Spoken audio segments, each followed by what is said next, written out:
नमस्कार दोस्तों, मैं एडवोकेट अनुराग कुमार अग्निहोत्री।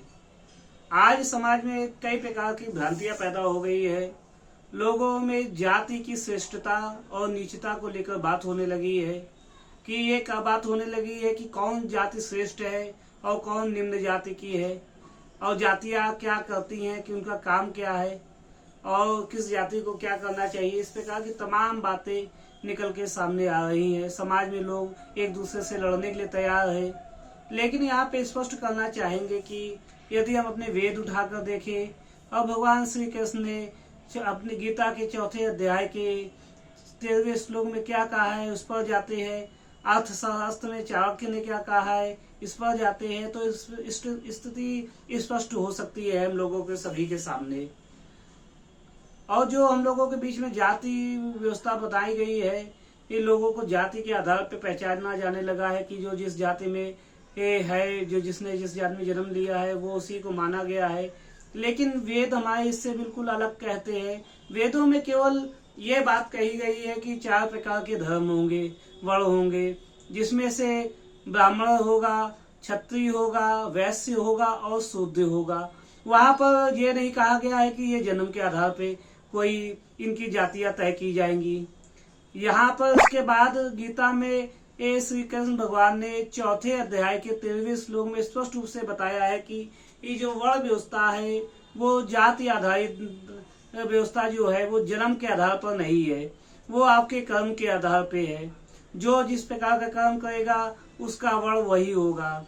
बताया गया है कि जो ब्राह्मण का कर्म होगा वो शिक्षा देना होगा, पूजा पाठ कराना होगा, वेदों का ज्ञान रखना होगा और अध्यात्म की चीजें प्रसारित करना होगा। उसके बाद क्षत्रिय के विषय में बताया गया है कि जो क्षत्रिय वर्ण होगा वह रक्षा के क्षेत्र में होगा, सेना में होगा, युद्ध में वो होगा, सुरक्षा के क्षेत्र में वो होगा, ये बताया गया। उसके बाद वैश्य को बताया गया जो व्यवसायिक गतिविधियों में सम्मिलित होगा वो वैश्य होगा।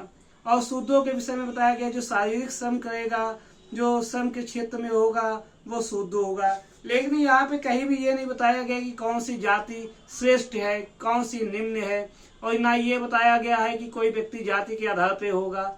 उसके बाद अगर अर्थशास्त्र में देखा जाए तो अर्थशास्त्र में भी चाणक्य ने यही बात कही है कि जो भी वर्ण व्यवस्था होती है वो कर्म के आधार पे होती है, ना कि जात के आधार पे। उन्होंने चंद्रगुप्त मौर्य को राजा बना के ये सिद्ध भी किया है। इसके बाद अगर हम लोगों के बीच में कहाँ से ये सब बातें आई, तो इस पे भी गंभीर चिंतन करना चाहिए।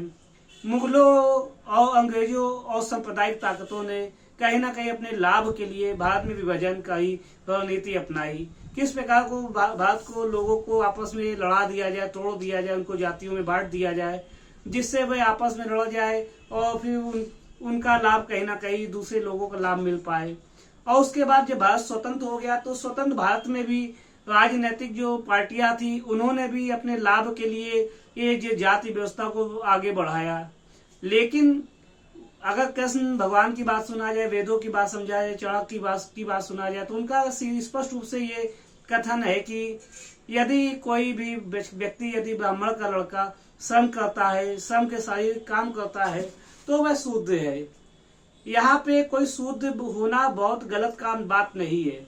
शूद्र जो श्रम करते हैं, आज भी देखिए मिलों में, फैक्ट्रियों में कई ब्राह्मण के जो लड़के होते हैं वो काम करते हुए दिखाई दे जाएंगे, मशीनों में काम करते हुए दिखाई दे जाएंगे। श्रम का जो क्षेत्र है वो बहुत बड़ा क्षेत्र है, और यह काम करने वाला से इसमें तो ज्यादा श्रेष्ठ होती है, चीजें होती है। ये काम करने वाले अगर भारत में श्रम को क्षेत्र को देखा जाए तभी कहा जा सकता है कि भारत तभी विकसित देश बन सकता है जब यहाँ पे स्वयं श्रम के क्षेत्र में जब ज्यादा काम किया जाएगा।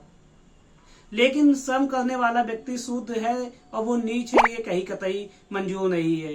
और यदि ब्राह्मण का लड़का वो श्रम के क्षेत्र में है तो वो शूद्र है।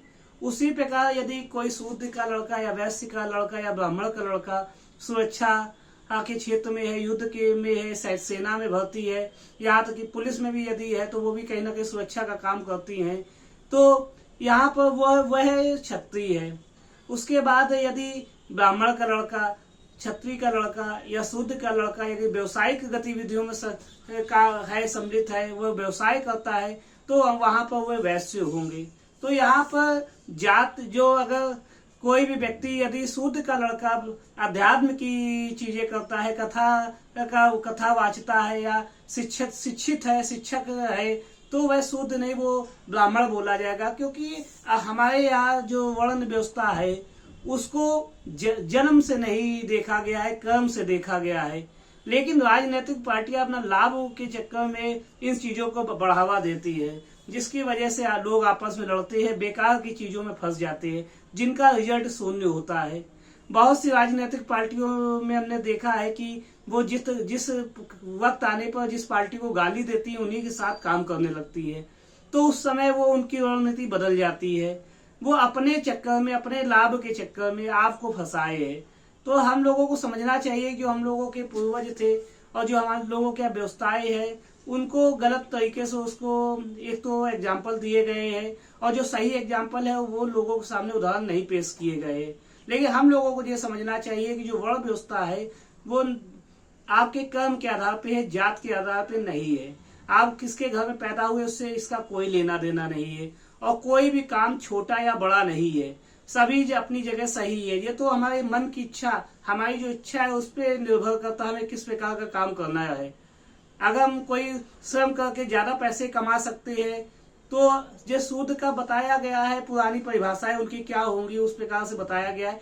लेकिन अगर श्रम करना कोई गलत काम नहीं है, श्रम करके भी हम लोग अधिक लाभ, अधिक सम्मान प्राप्त कर सकते हैं।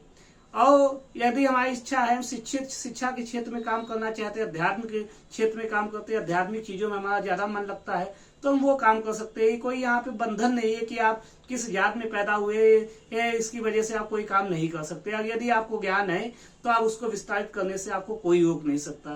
वैसे ही सुरक्षा, सेना, ये तो हमारा सेना व्यापार करना, ये तो हमारा मन है, ये हमारी इच्छा है। जो हम चाहेंगे वो हम काम करेंगे, किसी के दबाव में। और राजनीतिक पार्टियों को देख के कि उनका मन क्या है, उन्होंने भूतकाल में क्या ऐसी चीजें की है जो अभी जो बोल रहे हैं, पिछले समय में उन्होंने भी उन्हीं लोगों का साथ लिया जिनको आज वो लोग गलत सलत कह रहे हैं। तो दोस्तों, इन लड़ाई झगड़े में ना फंसिए, लोगों को आप अपना समय इन चीजों में बर्बाद ना कीजिए, क्योंकि इसका कोई भी रिजल्ट नहीं निकलता है।